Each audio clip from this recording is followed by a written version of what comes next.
Hey, Jax, how are you? Hi, I am so sorry. I owe you a massive apology. I thought it was Pacific time and it was Eastern. You are dead to me. Hey, Jess, I just want to say hi. I'm Kerry Vance. I've been biding the time with Brian talking him off a ledge because he was like, man, I can't believe. No, I'm kidding. I'm like, I am going in and dropping the song right now. The whole plan, I was going to do a full face of makeup. I'm here in my pajamas, like, cleaning my house.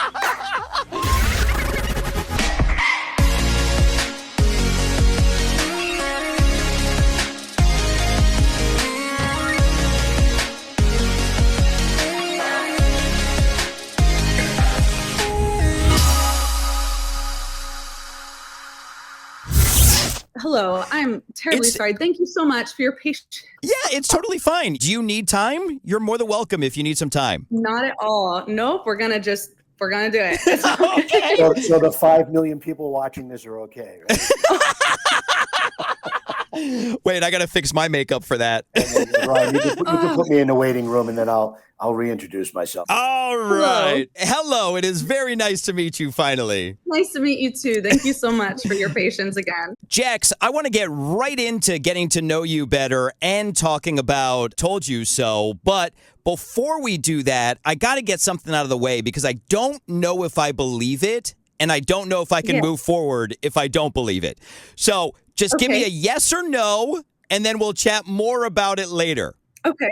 Yeah. Is it true that when you performed Told You So for the first time with Martin Garrix in front of 60,000 people, that was your first time performing for a crowd? Yes. My actual first time performing was the night right before that at his Stamped event. That was the true first time, and that was like 5,000. But it was one of the first times.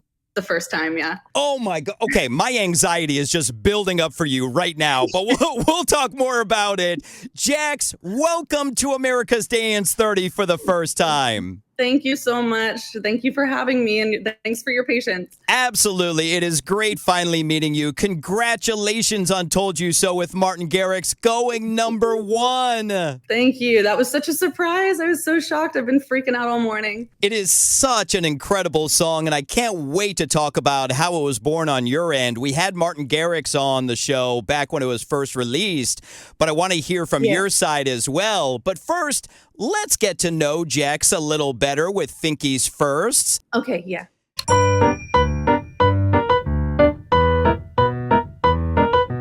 So I always love finding out the origin story of artists. Now, I read an interview with you where you said that growing up, music was pretty much the only thing you wanted to get into that you can remember. There was nothing else you first wanted to be when you were growing up? No, that's been it. It's always been there. I really had no other desire to do anything else. So it was just a very natural inclination toward this. That is amazing that you stuck with it and that it actually happened for you. Thanks. Now, of course, Jax isn't your real name. When you were trying to decide on an artist project name, was Jax the first name you were going to go with, or were there other names you were considering? I was probably like 16 years old, and I was sitting in my childhood bedroom with one of my closest friends, Angie, and we were just going through this list of like, okay, if I can't use my name, like if I have to come up with an artist name, we went through so many names, but I was just so brain dead, and I was 16, maybe 17, but just going through and just in retrospect, I would have put a lot more thought into it, but it started with a J. It sounded cool. And so we went with it. Well, it's a great name. I'm glad you did go with it. But why couldn't you use your real name? I don't know. I thought my name is Jordan Miller, and I just didn't think it was super cool. It sounds like when you hear like an artist name, it didn't sound like have the pizzazz. So we went with something different. Well, Jax is a great name. Thank you. I appreciate that. Now, in preparation for this chat, I went back and listened to some of your other songs. I went back and listened to One More Time. Wow, such a great song. I mean, thank you. Your voice is just amazing. Now, thank you. It's a work in progress, but thank you. Do you remember the first song you ever wrote? Yeah, I actually do. That's so funny. And I haven't thought about it in a really long time. I think it was called like One Day, and it was written on piano after I had learned my first song I ever learned on piano was Love Song by Sarah Bareilles. But yeah, so one day I wrote on piano and it was just really simple, but just like, they're all going to see one day, like, very like 16-year-old, 15-year-old, however old I was, me just like trying to prove people wrong. But yeah, that was the first one. Then it was just a snowball after that. And do you ever go back to your, earlier songs and kind of revisit them and maybe turn them into a song? Yeah, never from that age, because a lot of them were pretty, I mean, as you can tell by that lyric I just shared, a lot of them were pretty rough. But yeah, I mean, there's definitely songs. I just recently had a session and I went back to the hook I did, back in 2020 or 2019, and just pulled some really cool melodic snippets, but the lyrics were absolute trash, because as a songwriter, I'm trying to evolve and get better and have the quality be better. So yeah, I always pull from old things, but I revamp them. Gotcha. Now let's talk about this first time performing Told You So with Martin Garrix in front of 60,000 people. What was the first thing going through your mind when you're about to step out on stage? It was just surreal, because it's something I've dreamed about, but it's also something I feel like I was ready for, but not quite prepared for. I am such a studio hermit, and I love to be able to record my vocals and to do what I want to do and add the effects and, make it come together the way it comes together. So the live thing was extremely daunting, and you talk about my anxiety was through the roof. I struggled with that anyway. So it's like, that's just, everything was heightened. But bless him, he, had some whiskey provided. So I took a little shot of whiskey. I was like, all right, I said a prayer. I was like praying, like right before I went on, like trying to ground myself. And yeah, a lot of things, learning curves and stuff, but overall it was a really amazing experience that, again, just so blessed to share with him. And as somebody that deals with anxiety myself and steps out on stage in front of thousands of people, how do you prepare yourself for that? Like, I couldn't imagine that being my first time performing. Yeah, I mean, there was no preparing, because everything with this has been so, the way it came together was sudden, the way the performances were sudden, and everything happened so fast. You can kind of mentally try to prepare all you want, but it's never really feels like enough time to really grasp. So yeah, it was just, I feel like I was thrown into the fire, and that was a super cool experience, but it also taught me what I need to learn about going into live performances or things down the line where I can improve for next time. So, and was it everything you expected it to be? Yeah, it was. It really was. I think there's things on my end I definitely would have done different, but his whole team and the way that he brought me into these events with him, just so kind and totally mind-blowing. I got to tell you, you lucked out doing it with him, because he is one of the nicest guys in the industry. Yes. So I could not agree with that more. I absolutely did luck out. I feel so blessed to have done it with him, because he is so authentic, and you get it right off the bat. I mean, he's so humble and really took the time with me to make it a collaboration. He didn't just brush my ideas off. He heard me out. We sat in a studio and down the road here for, I don't know, like 13 hours. It was like 3:00 in the afternoon, and we got done at like 4 a.m. But he just listened and heard my ideas, and I've never been quite heard like that before. So it was so eye-opening. And it's like, if the most successful DJ in the world can take time to listen, then it's like you have that expectation now from others. Absolutely. So he set the bar so high. Well, speaking of Martin Garrix and dance music, do you remember the first dance song that made you fall in love with EDM? You know what? I didn't listen to a lot of EDM until I got kind of dragged into this field, which has been super cool. But I think the first bit I really heard and was like, wow, this is so neat, was the Avicii, the Aloe Black and the Wake Me Up. Yeah, Wake Me Up, and then the Waiting for Love. I just all that's good stuff. I mean, there's bunches, but I think Avicii was really the first, like, oh yeah, this stuff is really, really a different experience. It's definitely good stuff to drag you into it. Right. Exactly. Yeah. Now, finally, in Finky's verse, in honor of Told You So going number one, it's a song pretty much about having no regrets. If I did say, what is something you regret? What's the first thing that comes to mind? Oh my gosh. Well, I have so many of them.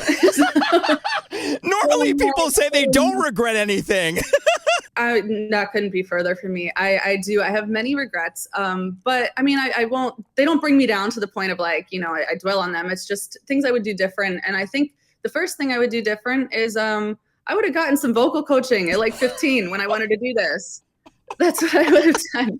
I regret that. And I regret, I love music so much, and I always wanted to make it what I do, but I never, I didn't manage my time really properly, especially early on. And there were opportunities I could have taken advantage of that I just choose to kind of cheap out on because it was comfortable. And I think I definitely regret not working as hard as I should have been. But now it's all worked out because I'm in that mindset where we're developing that now. So it's good. It's just, yeah, but there are definitely regrets. And I'm glad you don't dwell on them. Me, on the other hand, I'll be laying in bed and all of a sudden something will pop in my head that I should have said to a girl 10 years ago. It's like, what the heck? Why is that?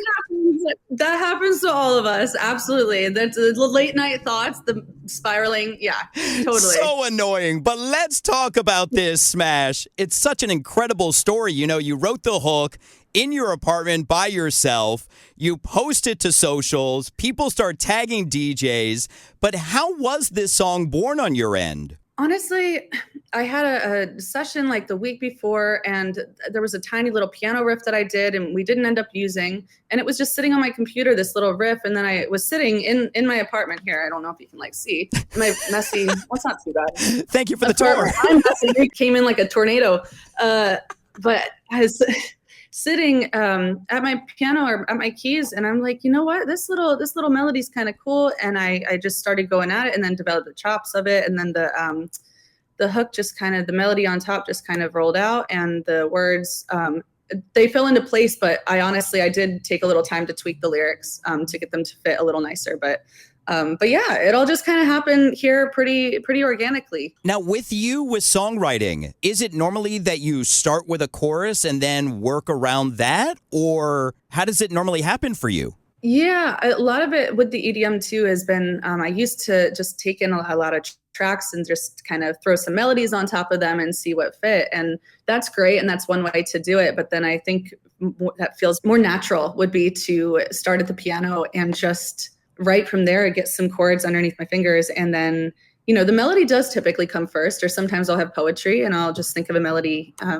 that could work nicely with the words. But I think every process is a tiny bit different. Every song is just the slightest bit, you know, it's the same process, but how it comes together is never the same. So, and you started teasing it back in August. When did you actually start writing it?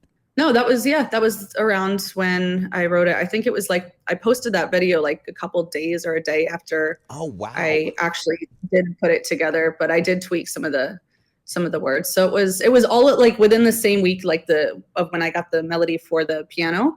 But then tweak all within that same week. So yeah. Now, you don't have to answer this if you don't want. I can cut it out. But was Martin Garrix the first DJ to get back to you? There was a bit of interest from different people, and there were some DJs actually that I really respected and loved. It was just everybody, you know, DJing is a different world, and there's touring, and there's reasons why they can be delayed working on things, which I totally respect. I think the timing with Martin just kind of fell into place, and it was great. The DJs that did have interest, when I did let them know that this was happening or interest was here, they totally understood. Martin is one of the greatest, and he was just, the timing was just worked out beautifully, and those that did have interest were very respectful and understood. Now, you post a lot of teasers to songs. Do you ever go back to a lot of those songs and actually flush them out? Yeah, I do. In this day and age, it's really difficult because social media has changed the game, and I have a love-hate relationship with it. I love it, but I hate how instant everything is, and the instant gratification of getting to the best part of the song, where if you go back to like the 70s, right, sometimes the best parts of the song were tucked into the bridge and you had to wait for the verse and the chorus to get there. But that's what made the moment so special. So we no longer really, I feel like, have that. Hopefully maybe it will come back around. But anyway, sorry. So I put a lot of these snippets out because I think when I have something, it's cool to get that, if people resonate with it, and then it kind of gives the kick to, okay, get the rest of the song done. So I do a lot of that just to see the reaction, but I do have a lot of songs that are fully fleshed out regardless of if I post on socials or not. Gotcha. Yeah, I'm the same way. I have a hate relationship with socials. It's not even a love-hate. So I totally understand. Well, congratulations on all the success of Told You So. It is so amazing. What is next for Jax? Thank you so much. Oh man, I don't know. You know what's next for Jax is gonna get, a calendar and an alarm clock, so I don't do this again. Because my gosh, no, I actually, what's next for Jax is seriously, I have to be more on top of my stuff, better organization, but also just upping my songwriting. It's again going back and things that I had that I think might be neat. If they're not properly put together, if the song isn't undeniable, I don't want to just pop things out into the world just to have them in the world. Like I want them to be authentic. I want them to come from a place of like, I put my heart and my passion into what I do. So whatever it is, it's going to be authentic, but I have no idea. I don't have a game plan. We're just winging it out here. I can't wait to hear what's next for you because your voice is just so amazing. Congratulations on Told You So going #1. Jax, thank you so much for your time with us on America's Dance 30. Thank you so much. Thanks for your patience with me. I so appreciate you.